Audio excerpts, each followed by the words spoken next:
I ain't gonna be the one looking after the old lady. My husband's sharp words sliced through the air, echoed by my sister-in-law's agreement. Stunned, my brother-in-law and I exchanged glances, frozen in disbelief. Why don't you and Sarah take care of her if you're so concerned? We don't need the burden of an old woman in our home, spat my sister-in-law, her tone dripping with disdain. My husband remained silent, his lack of remorse chilling. How could they discard their own parents so callously, those who had raised and loved them? Anger simmered within me for the first time in my life. But my husband and sister-in-law were blind to a surprising truth about my mother-in-law. Sarah and her family will be taking care of me. Do you think 1 million will cover the car and accessible living accommodations? The revelation stunned us all, my mother-in-law's unexpected declaration hanging heavy in the air. In that moment, my husband and sister-in-law unwittingly sealed their fate, oblivious to the consequences of their words. My name is Sarah. At 40, I found solace in my career as an art teacher, inspired by my parents' artistic legacy. I married Gavin, Emily's son, and we raised 2 beautiful daughters, Autumn and Kate. Life was peaceful until the harsh reality struck. My mother-in-law suffered a stroke. She had always been a kind soul, treating me like her own daughter since childhood.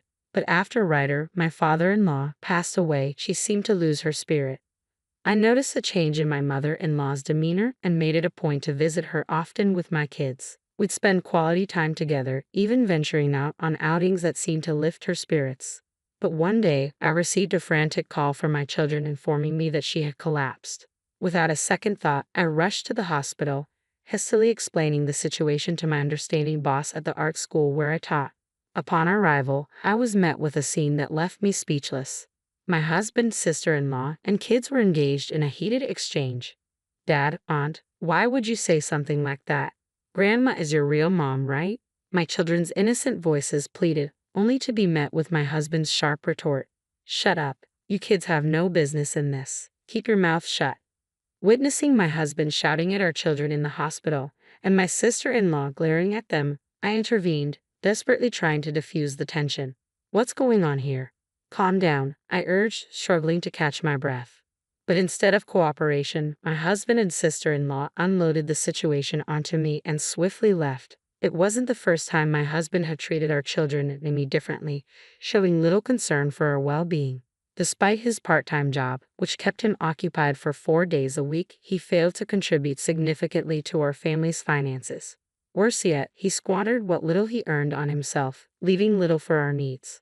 His absence extended beyond his job, with him rarely present at home. Even when he was preoccupied with his phone or lost in a comic book, ignoring my pleas for help with household chores and quality time with our kids. It was a stark contrast to the generosity we had experienced from my parents-in-law's friends when we first started our family. I never imagined our life would take this turn. It leads me to question if I should have given more thought to my choice of life partner. As for my sister-in-law, she mirrors my husband's indifference towards me, our children, and even our mother-in-law. It's not just with her, she treated my father-in-law the same when he was alive. Her sole interest seems to be her job as a hostess where she entertains young men. Consequently, she neglects household chores and caring for our shared home.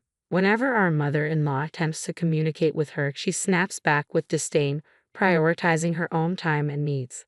The saying, "the same parents' hearts are unknown to their children," couldn't ring truer in this situation, or rather, it's even worse. Witnessing such atrocious behavior from my husband and sister-in-law left me speechless. Yet amidst this turmoil, my main concern remained with my mother-in-law, who was undergoing surgery. Prayers for her well-being filled my thoughts as I navigated through the chaos. Amidst it all, a familiar face arrived at the hospital, someone I had called on our way there. "Sister-in-law, how is Mom doing?" Shane, my husband's younger brother, stood before me, accompanied by his wife Maya and their twin daughters who were the same age as our children. Panting and drenched in sweat, they had rushed to be with us. Shane had found success as a novelist, his hobby-turned-career flourishing after one of his novels became a hit online during his university days. He married Mia 2 years after graduating and welcomed twin daughters. Now, they lived peacefully in the city, away from the family home. "She's still in surgery. It's uncertain what will happen," I informed them, grateful for their presence amidst the uncertainty. I wished I could offer words of reassurance, But faced with such uncertainty, my attempts felt feeble. However, the younger brother-in-law appeared slightly relieved, a stark contrast to the tension radiating from his older siblings. Unlike my husband and sister-in-law, he genuinely cared for us and our mother-in-law. Concerned about her aging and widowhood, he remained in close contact, frequently bringing his family back to their parents' house to check on her. These visits served as a source of comfort and strength for our mother-in-law. My in-laws, inherently kind souls, always avoided unnecessary conflict with my husband, sister-in-law, and brother-in-law since childhood. Sadly, this may have inadvertently contributed to my husband and sister-in-law's current demeanor. Yet amidst the discord, my brother-in-law emerged as a beacon of decency. Hours later, the surgery concluded and the doctor ushered us into a small room. "We've done all we could. She'll survive, but there will be lingering effects. She'll require round-the-clock care," the doctor disclosed, leaving us breathless. The prospect of my mother-in-law's recovery filled me with hope. Neglecting her care would mean enduring more interactions with my husband and sister-in-law than I cared for. Despite our reservations, my brother-in-law and I resolved to involve them. After thorough explanation and persuasion, they reluctantly agreed. Gathering at my in-laws' house, we convened a meeting while our mother-in-law remained hospitalized. Both my husband and sister-in-law attended, but their demeanor quickly soared as complaints poured forth. They adamantly declared their disinterest in caring for our mother-in-law. "I've taken care of that old hag." "Same here." Those appalling words from my husband left both my brother-in-law's family and me frozen. "Brother, sister, don't joke at a time like this. If you won't look after her, what's going to happen to Mom? Why should we care? You and Sarah can take care of her," my sister-in-law dismissively replied, fiddling with her beautifully manicured nails. My husband, too, nodded with a bored expression etched on his face. "Then we should consider placing mother-in-law in a nursing home." "What nonsense. You're suggesting we use our money for that old woman? A nursing home? Are you kidding? That's just throwing money down the drain." My brother-in-law finally erupted at their outrageous remarks. "So you're seriously abandoning Mom, not willing to care for her or even put her in a facility? Shane, you're being annoying. If you're so concerned, why don't you and Sarah take care of her? We don't need a senile old creature around," my sister-in-law spat out, her expression deeply exasperated. My husband, too, showed signs of frustration. Unable to stay silent any longer, I interjected, "Hold on, what's the meaning of this? She's your mother, and Gavin's and Shane's right. As if we cared just because she's our mom. Why do you assume we have to take care of her? Shane is her son too, so you and Shane can take care of her. Sarah, you don't have formal qualifications, but you've been caring for Mom almost every day, right? So looking after her should be a piece of cake for you, right?" With that, my sister-in-law smirked in the most disgusting way, and I no longer had the energy to argue. The situation was the same for my brother-in-law's family. We decided to bring this issue up with mother-in-law first. As we were leaving their home, my husband smirked unpleasantly, saying he wouldn't be coming home until this issue was settled. That they would so easily abandon their own mother, who had raised and loved them, left me in disbelief. For the first time in my life, I felt a deep sense of dismay. Days later, a deep anger simmered within me as my brother-in-law's family, and I visited the hospital where mother-in-law lay admitted. Stepping into her hospital room, we were met with a faint smile on her lips, a feeble attempt to mask her pain. "Oh, Sarah and Shane, I'm sorry for being a bother," she murmured weakly. Each visit, she'd apologize, tugging at our hearts. "Mom, don't say such things. Look, we've brought your favorite grapes and pears. If there's anything else you'd like to eat, just tell us, and we'll get it for you," I reassured her, offering a semblance of comfort amidst the sterile hospital setting. While mother-in-law's spirits had improved, her condition remained precarious. As a side effect mentioned by the doctor, she had become paralyzed on her right side, rendering simple tasks like eating an arduous feat, necessitating assistance from the nurses. Confronted with her frailty, my brother-in-law's family and I shared a silent resolve. We knew we needed to confront my husband and sister-in-law, proposing the idea of living together to care for her. "I can't believe Olivia and Gavin would do such a thing to me," mother-in-law sighed, her voice tinged with sadness. In that moment, a pang of realization struck me. She must have sensed deep down that returning home might no longer be an option. Despite it being her own house, my sister-in-law and her husband resided there. The bitter irony wasn't lost on me. Knowing their disposition, They'd likely treat mother-in-law like a nuisance, a burden to be managed. As frustration clouded my thoughts, I couldn't shake the looming dread of my husband and sister-in-law's return, likely coercing my mother-in-law into some sort of care facility. But amidst my turmoil, mother-in-law surprised us all with an unexpected request. "Sarah, could you please fetch the banking card from the drawer of that desk over there?" With a solemn expression, she pointed to the drawer adjacent to her hospital bed. Inside lay valuable items, including the banking card I had previously brought her from her home during the hospital visit. Perplexed by her request, I retrieved the card nonetheless. With a sense of urgency, she opened it before us, revealing its contents to my brother-in-law, his wife, and me. "I've got savings here. Could you and Shane make use of it?" Her words left us stunned. The balance displayed on the card surpassed anything we had ever seen. In that moment, I resolved to confront my husband and sister-in-law with something unexpected. A few days later, my brother-in-law and I summoned our spouses for a crucial meeting at mother-in-law's hospital. Their disdain was evident upon hearing the venue, but curiosity piqued when we mentioned that mother-in-law had important matters to discuss regarding her future. They likely assumed she had decided to relinquish the house and, of course, the money.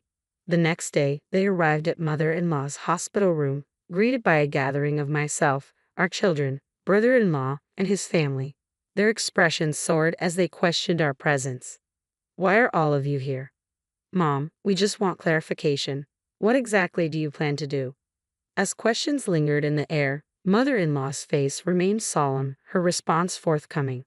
"I have asked Sarah and Shane to gather you all here because I have crucial matters to discuss about our future," mother-in-law began, tone firm yet somber. My husband and sister-in-law exchanged puzzled glances, unsure of what to expect. Taking a deep breath, mother-in-law continued, "As per your wishes, I will move out once I am discharged. I will no longer show up in front of you or interfere with your lives ever again." The gravity of her words hung heavy in the air as my husband and sister-in-law stared at her, their expressions akin to deer caught in headlights. "Sarah and Shane have filled me in on everything," mother-in-law continued, addressing their discomfort head-on. "The conversation you had about me in my house, the way you called me a terrible burden and planned to cast me out. I know it all." Before my husband and sister-in-law could respond, mother-in-law silenced them with a stern gaze. "Hold on, the conversation isn't over yet," she admonished, redirecting their attention back to her. "In exchange for my departure and our final goodbye, I'm asking both of you to leave the house as well," mother-in-law declared firmly. "Naturally, I will be cutting ties and excluding you from any inheritance." The shock on my husband and sister-in-law's faces was palpable. "From now on, I will be in Sarah's care. As I mentioned before, would 1 million suffice to make the house accessible and purchase a new car?" mother-in-law inquired, her gaze unwavering. Upon her insistence, I retrieved the banking card tucked away in my pocket and presented it to my husband and sister-in-law. Their disbelief was evident as they stared at the balance displayed on the card. 1 million? How? What's happening? It's impossible, my husband stammered, confusion etched on his face. "It's your father's legacy money. He'd been saving all this time," mother-in-law explained calmly, revealing a truth that had been kept hidden from them. Their speechlessness mirrored our own from days before. As mother-in-law concluded her revelation, the weight of the truth settled over us all. "I was planning to split this money between you two, but after understanding your true feelings, I've changed my mind, Olivia Gavin. You are no longer my children. I want you to leave this house." My mother-in-law's voice cut through the air, her tone cold and final. My husband and sister-in-law were jolted back to reality by her abrupt dismissal. "What? What are you saying? Gavin and I are your legitimate children too," my sister-in-law protested, disbelief etched on her face. "The only child I have is Shane. Plus, I have kind daughters-in-law Maya and Sarah. You don't know them. Start packing your belongings now, sever your ties with Shane and Sarah, and leave." Mother-in-law's words were uncompromising, leaving no room for argument. Having only ever known my mother-in-law's gentle demeanor, I was astounded to hear such harsh words from her. Her eyes bore a fierce, determined look, one that brooked no objections from my husband or sister-in-law. Though stunned into silence, I quickly collected myself, pulling out the AITA card and placing it next to the bank card. "Here's the thing, Gavin. I'm taking this to City Hall right after I declare what you are." "Are you serious?" My husband's eyes widened in shock at the sight of the divorce application I brandished. This goes to show how much you must despise me, right? Don't worry about Autumn and Kate. I'll take care of them. You just go live your life the way you want to, I declared, my voice steady despite the turmoil raging within me. The revelation sent my husband into a fit of trembling, erupting in a loud outburst. His sister joined in, yelling and lunging at my mother-in-law. Thankfully, my brother-in-law and his wife managed to restrain them, explaining the situation to the nurses who rushed over. Security was soon called, and my husband and sister-in-law were escorted out of the building, their protests echoing through the halls. With the help of a lawyer arranged by my mother-in-law, I initiated divorce proceedings. In the end, I not only received a financial settlement but also custody of our daughters. My mother-in-law's last will and testament ensured her estranged son and daughter wouldn't inherit a thing. The family home was sold, and my ex-husband and his sister were forced to move into a shabby apartment, their constant bickering annoying their landlord and neighbors. Meanwhile, I welcomed my mother-in-law into our home after her discharge from the hospital. Together with my kids, we took care of her, maintaining a peaceful and mutually supportive relationship. Despite the challenges, we found solace in our day-to-day lives, navigating them together in harmony.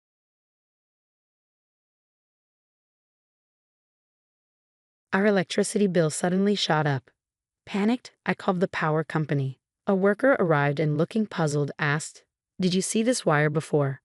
Bob and I hurried over as the worker moved a potted plant aside for a better view. There, from our outdoor outlet, stretched a strange wire leading to my in-laws' house. "Do you recognize this wire?" The worker's question made Bob and me exchange knowing glances. "Hey Bob, could this be?" "Yeah, no doubt. This explains our crazy electric bill." Bob unplugs the wire quickly. Suddenly, a loud scream comes from my in-laws' place. "What?" "It's probably my mother-in-law." Then there's frantic muttering. The voice grows louder, and suddenly, my mother-in-law jumps out from the bushes. "I'm Mary Johnson, a 32-year-old stay-at-home mom. I love trying out limited-time desserts as a hobby.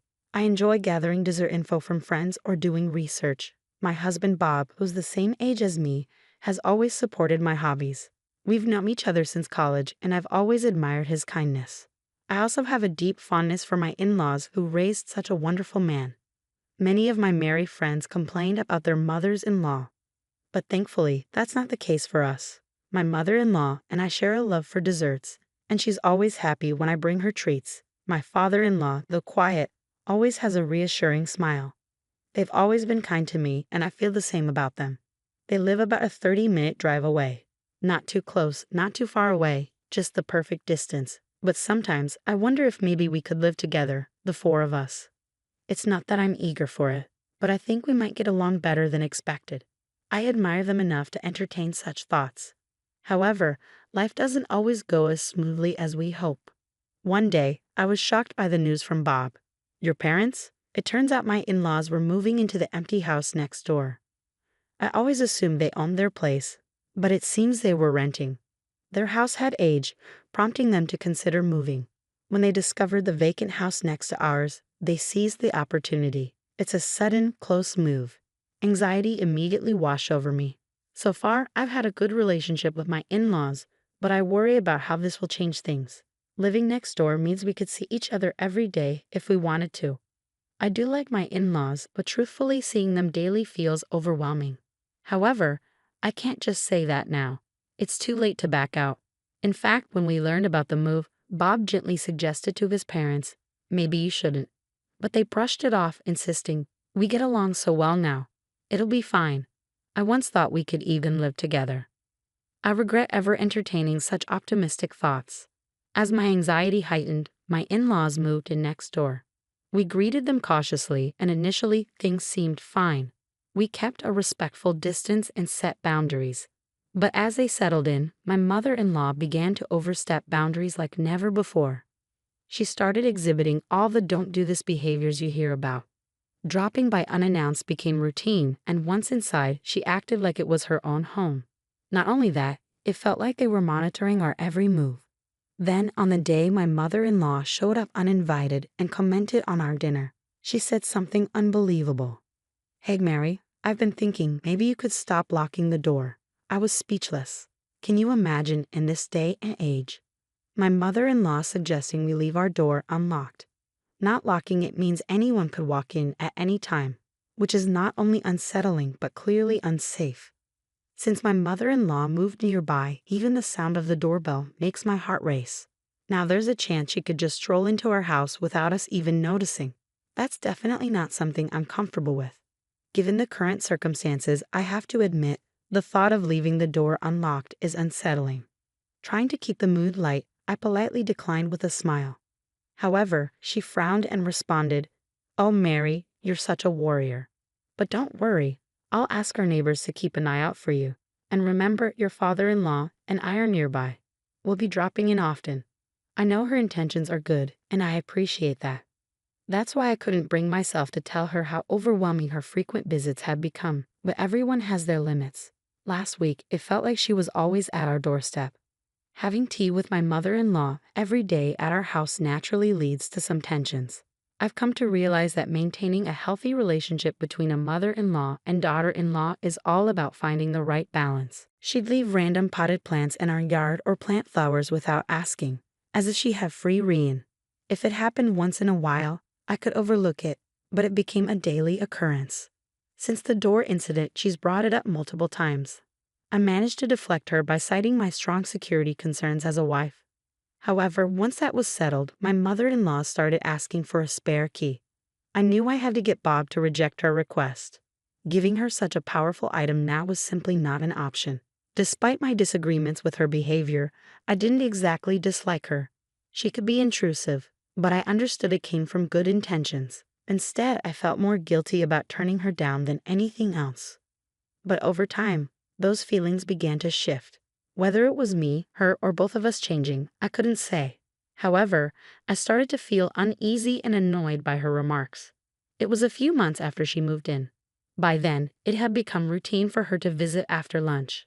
I once inquired about my father-in-law, and it seems he typically goes for walks or shopping alone. I suggested she join him, but she declined, saying, "Walking tires me out." Lately, she's become a typical mother-in-law. Before, when I made her tea, she'd just say thank you. But now there's always a comment like, "It's lukewarm," or "It's weak." Every time she speaks, it's either gossip or speaking ill of someone. Being around her brings me down. But I can't exactly push her away, so I just nod and force a smile. It's not a great situation, right? The grass keeps growing, and they never cut it. I've even thought about mowing it myself. Today, my mother-in-law was passionately discussing a neighbor's consistently neglected yard, so I was like, oh, when she suddenly stopped talking, I instinctively followed her gaze to the bookshelf. Did she find a book she liked? It'd be peaceful if we could just read together. Did you find a book you're interested in? As I was about to approach the bookshelf, she reached past it, grabbing something from the rack next to it. "Susan, you shouldn't touch that." Upon seeing what she took, I quickly reached out, but she innocently opened it, then exclaimed with delight, "Oh my Mary dear, oh dear, didn't you overspend last month? Goodness, your electricity bill is twice as much as ours." What? My mother-in-law was looking at, as if she were reading a weekly magazine, was our household account book. "Stop, give it back." When I quickly took it away, my mother-in-law chuckled softly. "You really don't have to be so flustered. But Mary, it seems like you're not so good at saving money. Bob must feel bad having a wife who struggles with budgeting. You should try a bit harder, okay?" My face burned with embarrassment as my mother-in-law boldly opened the household account book, clearly labeled on both the front and back covers. I was incredulous. Regarding the desserts, I have a soft spot for limited edition treats too, so I understand the temptation. But if you can't save a dime, do you truly deserve to indulge in sweets? Adding to the frustration, my mother-in-law kept on nagging, criticizing our spending on food and a skyrocketing electricity bill. She even boasted about her own frugality. After her tirade, she seemed content and left. Once she was gone, I was overwhelmed with emotion and couldn't stop crying. The built-up stress likely played a role as well. I had reached my breaking point. I cried uncontrollably until Bob returned home. "You don't have to take Mom's criticisms to heart," he reassured me, though I found it easier said than done. "I'm really sorry. I'll talk to Mom and ask her not to visit as often, he added, comforting me.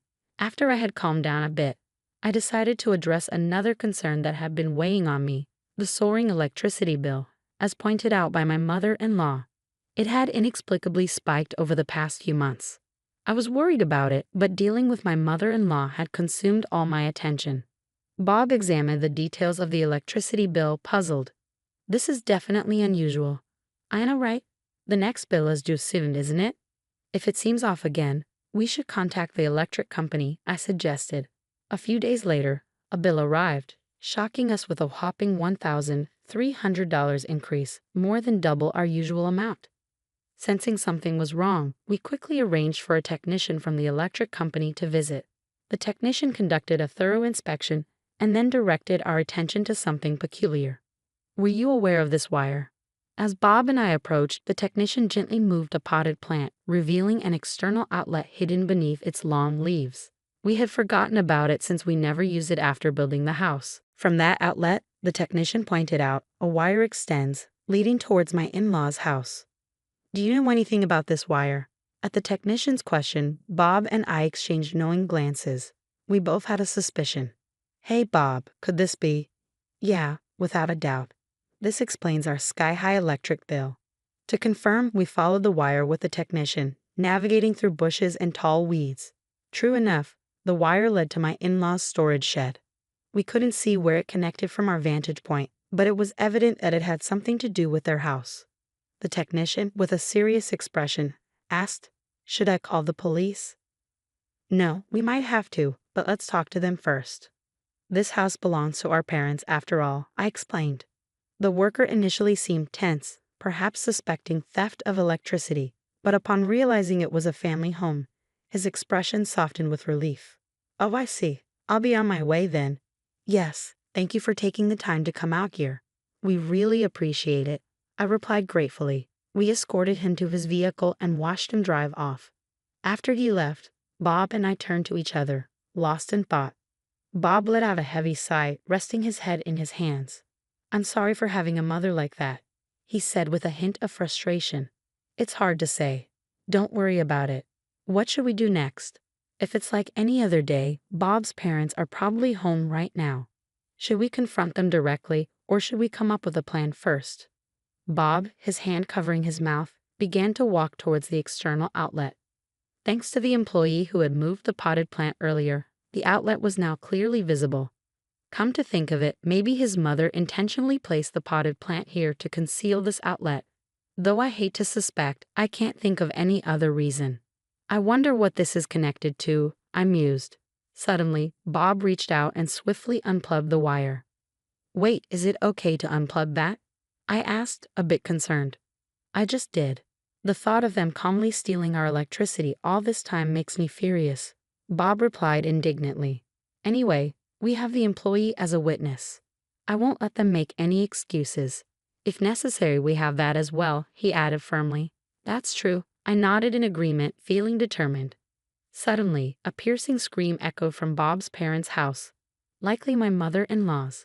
Moments later, we heard frantic muttering and the voices started approaching us. Then, with great force, my mother-in-law burst out from behind the hedge, clearly not expecting to find us there. Upon seeing us, she let out a surprised gasp. What are you two doing here? She snapped. I stood tall and replied, Susan, do you have business in our yard? You seem quite flustered. She looked away, visibly uncomfortable. Meanwhile, Bob held onto the removed wire firmly. When my mother-in-law exclaimed, "Oh," and tried to snatch it from Bob, he deftly hid it behind his back. What are you doing? She demanded. No, that's what I should be asking you, Bob retorted, thrusting a wire in front of her face. This was plugged into our outlet. He emphasized the word "our." My mother-in-law's eyes darted around, and then she defensively looked upwards. So what? Do you know where this wire goes? I have no idea, she admitted. Just plug it back in now. Things are a mess here since you pulled it out. I couldn't believe her audacity. She was essentially admitting to causing the issue without any remorse. But my mother-in-law seemed more panicked than guilty. I understood why she was so flustered. Smiling reassuringly, I spoke up. Susan, please calm down. Let's discuss this calmly. How can we plug in a wire when we don't know where it leads? This is our outlet, right? It's not so simple to just plug it in, especially when we don't understand its purpose, I insisted. My mother-in-law squirmed uncomfortably. Oh, Susan, remember what you said to me? You lectured me about not wasting electricity and criticized Bob for having a wife who couldn't save on energy. Well now, she trailed off, clearly flustered. I won't make it in time, I heard her mutter under her breath. What time is it now? It's 9:57. Oh no, I'm going to be late. With that, my mother-in-law hastily left, stumbling as she went. Bob looked perplexed by his mother's odd behavior, and I quietly explained the reason to him. Huh, is that what you meant? He mused. So if we stick around, she'll show up again. Exactly, I confirmed. Bob tossed the wire aside, and we returned inside the house. Shortly after, I heard a rattling sound at the front door, followed by the doorbell ringing. It's my mother-in-law, I announced as I unlocked the door and opened it. Hello, Susan, she greeted, pushing past me and entering the house. She seemed visibly upset, her footsteps echoing heavily as she made her way to the living room and plopped down onto the sofa. Bob, who was already there, looked puzzled, but before he could speak, my mother-in-law interjected. Oh, I'm thirsty. Is the tea not ready yet? You're so slow. It's common courtesy to act before being told, you know, she complained. And another thing, why do you always lock the door? Everyone in the neighborhood thinks I have a standoffish daughter-in-law. There's nothing valuable in this house anyway. It's just pretentious and annoying, she continued to grumble. Oh, it's hopeless. I had enough, I declared, grabbing the half-empty plastic bottle nearby and slamming it down on the table in front of my stunned mother-in-law. She sat there, eyes wide with shock. Here you go, Mary, your water. You said there's nothing worth stealing in this house. But unfortunately, there were deceitful and sneaky people out there, like those who steal electricity. I could see the panic in her eyes as I sat beside her. Despite being so close, she couldn't bring herself to meet my gaze, her face drained of color. Mary, what's wrong? You seem different, I remarked. Really, Susan? Even I have my limits. Did you think I was some sort of deity? I tried to lighten the mood with humor, but she seemed as terrified as if she'd encountered a demon. Turning to Bob for help, she found him shaking his head. With her daughter-in-law transformed into something akin to a demon beside her, and Bob unwilling to aid her, my mother-in-law's next move was unsurprising. I apologize. I just remembered an errand I need to attend to, she stammered, attempting to leave. You're not going anywhere, I asserted, pushing her shoulder as she rose from the couch, causing her to sink back into the cushions.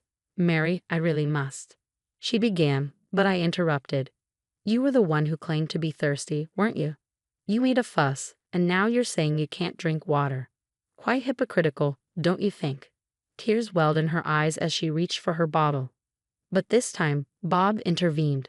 My mother-in-law seemed momentarily relieved, but she was still adamant about not letting me drink the remaining water. Now the real problem begins, I continued sternly. When did you start stealing our electricity? You often accuse me of theft, which is a terrible accusation. But the wire plugged into my outlet actually originates from your house, doesn't it? My mother-in-law struggled to come up with a plausible excuse, opening and closing her mouth several times as she pondered how to extricate herself from the situation. To be honest, she's backed into a corner. Is she clueless? All she has to do now is own up to it and say sorry. I mused, but it seemed fate had thrown my mother-in-law a lifeline. The doorbell rang, and upon answering, I found my father-in-law standing there. Is Susan around? Apparently, he had stepped out for a quick shopping trip. Returning home, he found the front door unlocked and the TV still on, but his wife was nowhere to be found. Understandably, he was concerned. Spotting her chance, my mother-in-law rushed to him, tears streaming down her face. My father-in-law looked rather embarrassed by his wife's distressed state. Sensing the need to clarify everything, Bob stepped in and recounted the situation from the beginning. After pondering for a moment, my father-in-law began to speak slowly. Isn't there some misunderstanding? Naturally, he found it hard to believe that his own wife had been secretly tapping into their son's electricity supply. Then who did the wiring? Do you think a stranger would go through the trouble of connecting someone else's wiring to another house? My father-in-law pondered, crossing his arms in thought. Eventually, he nodded and suggested, let's go take a look first, rising from his seat. However, my mother-in-law, clearly flustered, attempted to intervene. Ignoring her protests, my father-in-law asked Bob to guide him and headed towards the power outlet. The wiring disappeared into a storage shed, out of sight from where they stood. After my father-in-law investigated and returned, his face drained of color. "I'm deeply sorry. Please apologize to them," he urged, while my mother-in-law muttered her apology like a child. He explained that the wires led to a battery connected to my mother-in-law's computer via an extension cord. She had purchased the battery when she moved to a new house, intending to use it for emergencies. However, a salesman had advised her that storing electricity during cheaper nighttime hours and using it during the day was cost-effective.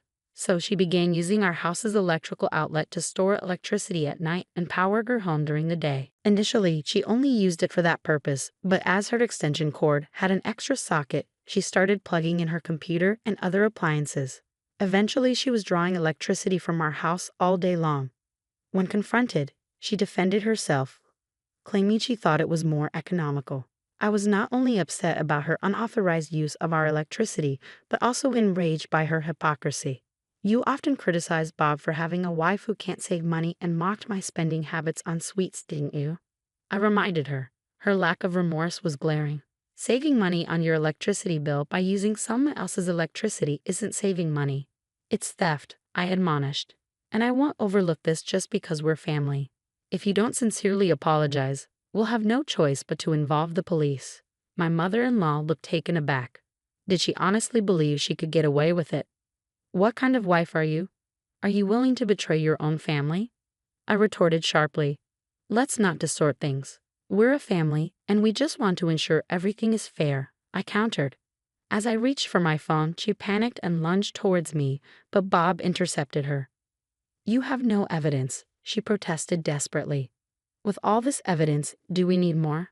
If so, we can provide something even more conclusive," I declared, gesturing towards the roof. My mother-in-law strained to see, and her face drained of color. Yes, our house had security cameras installed, and by chance, the area around the outlet fell within their range. My mother-in-law let out a soft gasp of distress. "Is this proof enough?" I questioned. "Oh, and one more thing. Is there something else?" I added. "You were in a hurry today because of the limited edition dessert release, weren't you?" I teased, flashing a sly smile. "Indeed. I had a friend purchase it for me, so I managed to secure it safely. If you hadn't been so fixated on siphoning electricity, you might have been able to order it online." "What a pity," I remarked. My mother-in-law collapsed to the ground, trembling and defeated. After discussing it with Bob, we decided against involving the police. While she had confessed and we had evidence, it seemed more trouble than it was worth. Plus, considering she was family, there was a chance it would be overlooked anyway. Instead, we agreed that my in-laws would cover the electricity they used and provide additional compensation for the inconvenience caused. Despite the inevitable awkwardness of living in close proximity, it was a necessary step for my peace of mind. As tensions rose, our interactions with my in-laws dwindled. Then we received unexpected news. They decided to move back to their previous house. Rumors about electricity theft, particularly involving my mother-in-law, had spread, deeply upsetting her.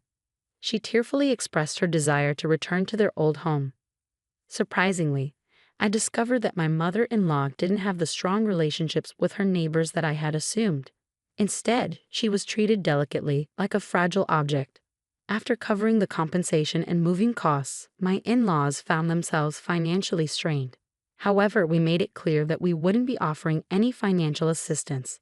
It's up to them to adjust their spending habits and manage on their own. With my mother-in-law gone, I've been enjoying life to the fullest each day. Our electric bill has significantly decreased, and now I'm contemplating which dessert to indulge in next.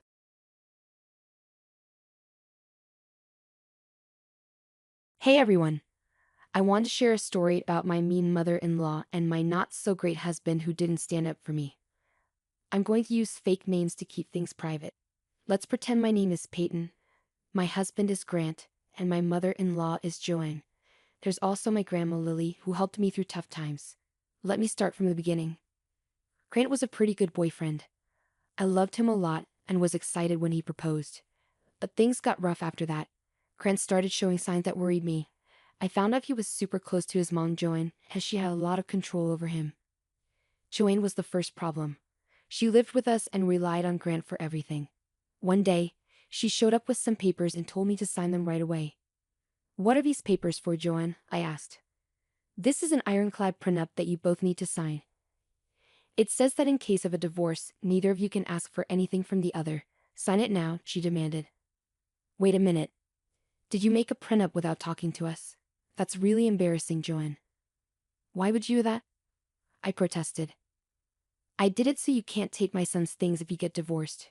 You make less money than him, and this house belongs to him. We can't trust you not to try to take everything. This is crazy, Peyton. I'm not as bad as you say. This is ridiculous. I won't sign a prenup like this. I feel offended. You should have discussed this with us," I argued. "Actually, I know about the prenup. It's not a big deal, Peyton. If you're really not with me for money, you shouldn't have any problem signing this," Grant interrupted. I was surprised that Joanne and Grant had talked about it without telling me. I wasn't with Grant for money, but I hadn't told him about my inheritance yet. Grant and I argued for days, and Joanne kept insulting me for not signing the papers. Eventually, I turned to my grandma for help. She listened and said, "Are you sure you want to marry this man, Peyton? I don't think he's right for you. You two aren't even married yet, and he's already teaming up with his mother against you. It's just this one issue, Grandma. I truly love Grant, and he loves me too. I can't imagine being with anyone else. He's a good guy," I defended. "Well, if you've already made up your mind, I suggest you go ahead and sign the prenup. I'll have my lawyer review it first, though. But I have one request. Don't tell anyone that your grandparents are wealthy. I haven't told them anything yet," Grandma advised. "But why shouldn't I tell them?" I asked. "I understand things better than you, Peyton. You're seeing them through rose-colored glasses. Your grandfather and I worked hard for this fortune. I don't want anyone taking advantage of you and stealing your money," Grandma explained. "You don't have to worry, Grandma. I won't tell him anything since you asked me not to. Plus, Grant is a good man, and he'd never do that. If his mother gets too much, I'm sure he'll protect his wife," I reassured. I was wrong, though. Grant was awful, and his mother was worse than I knew. I gave in and signed the prenup, and later realized it was a smart move. Right after we got married, Joanne started abusing me regularly. Even with the prenup, she verbally and sometimes physically abused me. I'm too ashamed to talk about everything she did.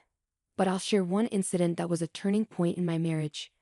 One day, when I got home from work, Joanne barged into my room with a smirk. She handed me a big bag of clothes and ordered me to wash them. I didn't argue because I was used to this treatment. I knew if I refused, she'd tell Grant, and then they'd both verbally abuse me. So, I picked up the heavy bag, even though it was tough for me. As I walked down the hall, Joanne purposely tripped me, and I fell. I hurt my ankle badly and screamed in pain. Joanne just laughed and left after giving me an ice pack for my ankle. I called Grant. "Grant, I fell and hurt my ankle. Your mother tripped me today. I've endured her abuse for too long. You need to do something. She's gone too far." "Don't make up stories about Mom, Peyton. She wouldn't do that. You just want her out of the house and don't want to do chores. Stop lying and saying bad things about my mom," Grant argued. "I'm not lying, Grant. Please trust me. Don't ignore what I'm saying," I begged. Grant just hung up on me. He never defended me and always acted like I was the problem. I stayed quiet because I didn't want him to leave, but this time I couldn't handle it anymore. I couldn't take it anymore. I was secretly seeing a therapist with my grandma's help because their abusive behavior was too much to handle. It was clear I had to leave. What made me even angrier was Joanne sending me nasty texts, saying I deserved what she did, and Grant never standing up to her. I was furious. I decided I needed revenge, and the chance came later. When my grandma passed away, I was sad but also relieved because she was in a lot of pain. I couldn't bear seeing her suffer. I stayed strong, thinking she was finally at peace with my granddad. Grant didn't offer any support when she passed. He didn't even come to the funeral. But he found out I inherited $250 million. Yes, they were that wealthy. Grant was shocked. He suddenly started being really nice to me when we got home. The next day, I woke up to another surprise. Joanne was standing at the foot of my bed, looking at me sweetly. I was shocked to find her in my room, staring at me strangely. I didn't know what to make of it. I had a feeling something like this might happen, but seeing my abusive mother-in-law's face change was starting to creep me out. I said, "Why are you here, Joanne? No one told me you were coming today. And why were you staring at me while I was sleeping?" "Oh, I came early to help you with chores. I made you some tea, it's right by your bed." "I know how much you love tea, so I got a special batch for you," she said sweetly. "You didn't answer why you were in my room while I was sleeping.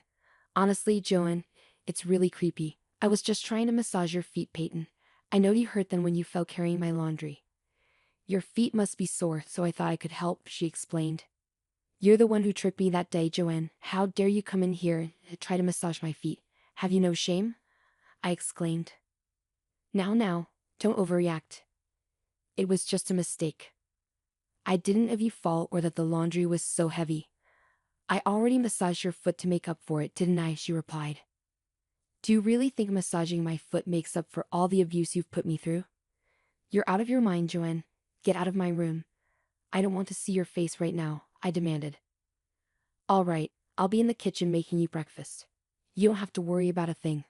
I'll take care of everything, including making sure Grant has everything ready. You just take your time and freshen up," she said sweetly before leaving. Her sudden change of behavior left me feeling unsettled. Even as I lay there, I couldn't shake the feeling that she had invaded my privacy and was acting strangely. Money can make people do strange things, you know. Joanne is a perfect example. Grant must have told her to be nice to me to avoid any issues with my inheritance, which probably prompted her visit. But neither Grant nor Joanne knew that they wouldn't get their hands on my fortune. I had made sure of that. I got out of bed and dressed in my best clothes. It was my day for revenge, and I wanted to look my best. My therapy had been helping, and I finally had the confidence to stand up for myself. I went down to the kitchen with my bag in hand. Inside were some important documents I needed to send out today. I think you can guess what I was about to do. I found Grant and Joanne in the kitchen, looking very pleased and whispering to each other. When they noticed me, their smiles widened even more. Grant pulled out a chair for me while Joanne started preparing a plate for me. I said, "Why did you make breakfast today?" "I could have done it myself. You didn't have to go through the trouble." "It's no trouble at all, Peyton. I'm happy to do this for you. It's just breakfast. My mom can help out. You don't have to worry about any chores from now on. Once we sell the house and move to a mansion, I'll hire a housekeeper. Until then, my mother can take care of everything. I'll help her too. You think buying my medicines is a waste of money, but suddenly hiring a housekeeper is affordable for you. And how do you plan to buy a mansion?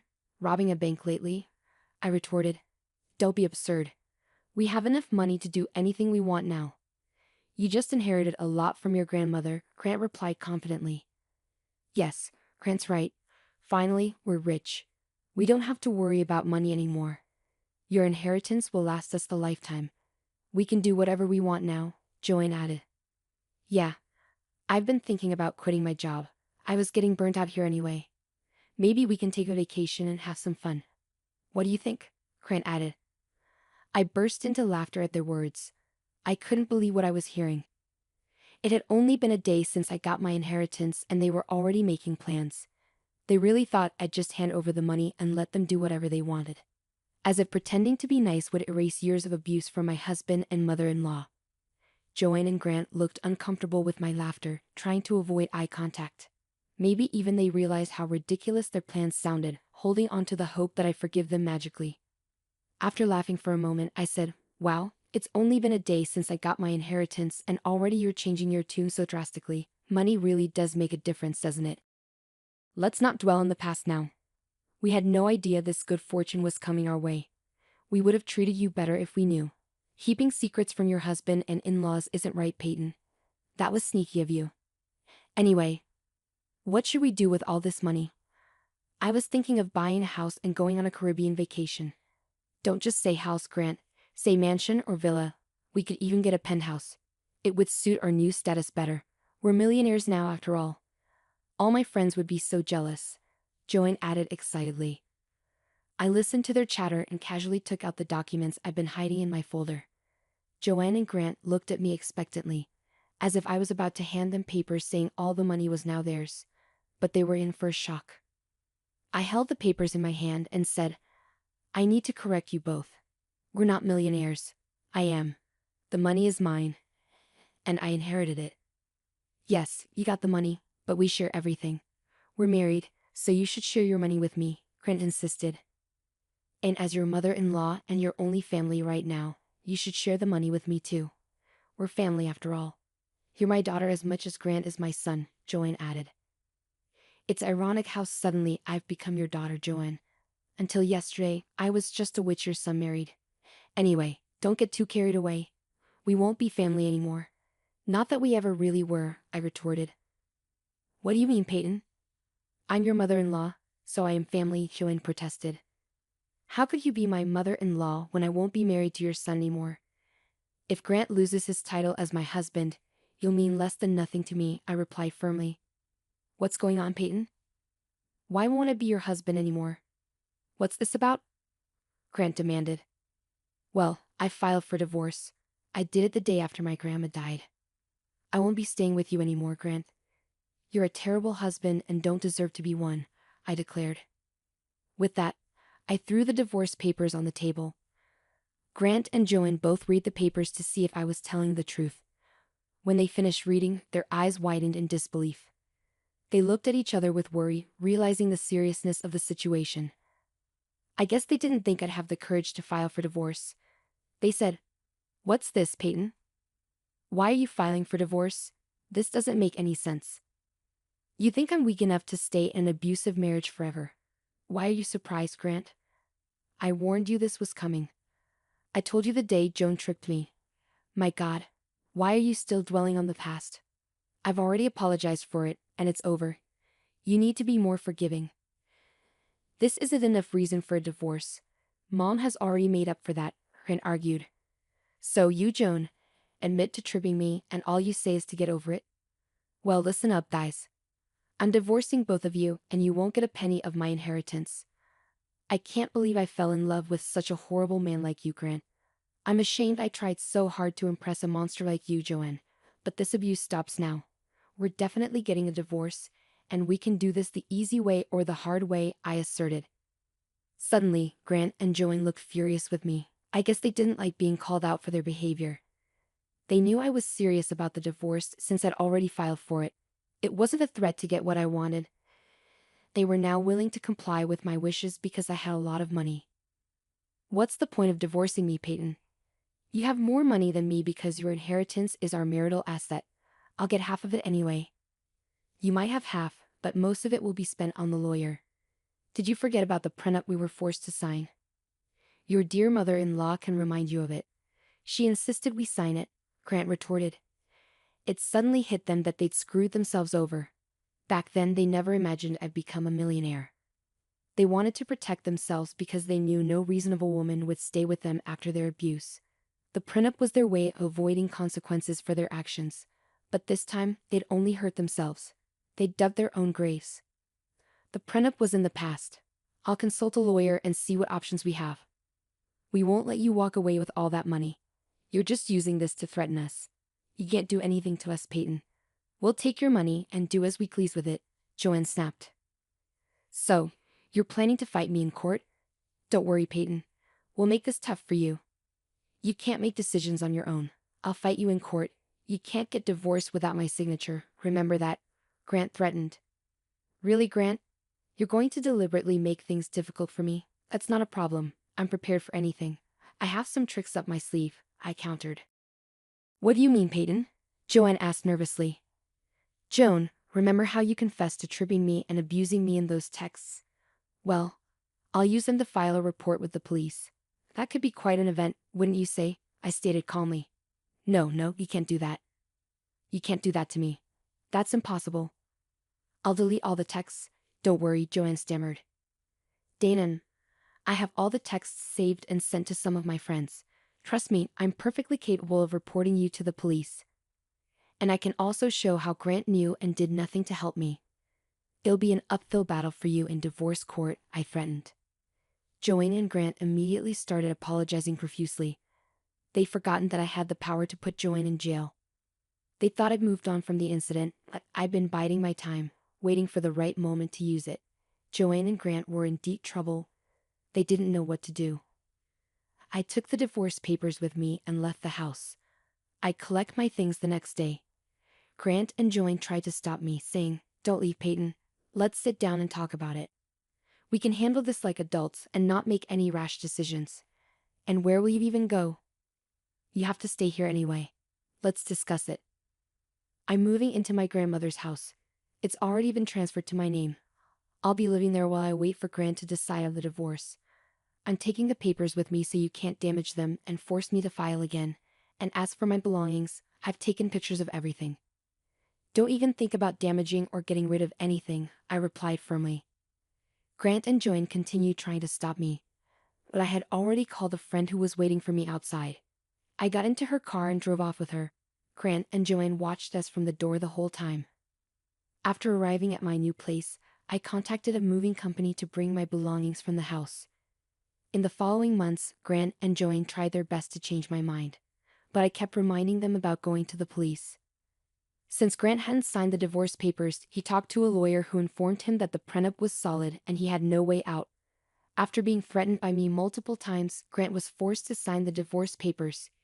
He didn't want his mom to go to jail, and he knew I would never give him another chance. Grant didn't take the divorce well and started blaming Joanne for causing problems between us. He believed she was the reason he missed out on becoming a millionaire. After numerous fights, he ended up kicking her out with nothing.